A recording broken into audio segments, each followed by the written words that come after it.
François l'illustre à merveille. Allez, rentrez bien. Entre baguettes artisanales et industrielles, la concurrence est rude.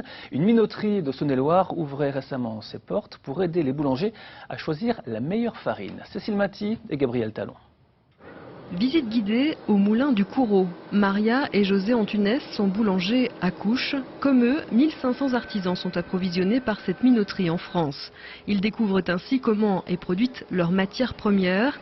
300 tonnes de blé sont pulvérisées chaque jour ici dans cet environnement assourdissant pour donner une centaine de farines différentes. Des farines qui évoluent pour s'adapter au marché, car le meunier n'est plus seulement fournisseur, il est devenu prescripteur pour les boulangers. Aujourd'hui, il y a, oui, beaucoup de boulangeries qui ferment et notre rôle, c'est pas de croiser les bras et de regarder, mais c'est au contraire de relever les manches, de leur faire partager le constat et de les aider à se remettre en cause et de les accompagner. Une manière surtout pour les minoteries d'assurer la pérennité de leur activité. Lors de ces journées portes ouvertes, les boulangers participent à des conférences et glanent des conseils pour diversifier leur offre face à la concurrence des points chauds et des grandes surfaces.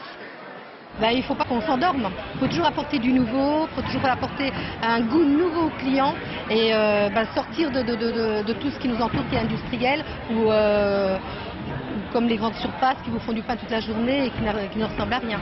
Mais bon, qui nous prennent à une part de marché. Donc nous, artisans, pour qu'on vive, il faut toujours qu'on fasse des nouveautés. La nouvelle baguette nutrition proposée par le meunier pourrait donc sortir de ses fours dijonnais prochainement. Mais Arminda, comme Maria ou José, veulent rester libres. Pas question de passer sous la bannière d'une franchise. Alors pour faire la différence, ils misent sur leur identité.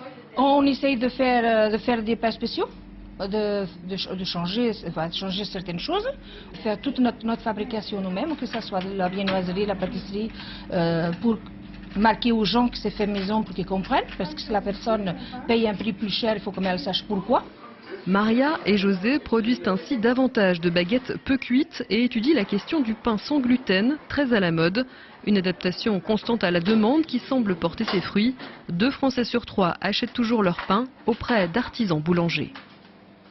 Dans la presse de ce mardi, Lise Riget, les passionnés d'airsoft réagissent à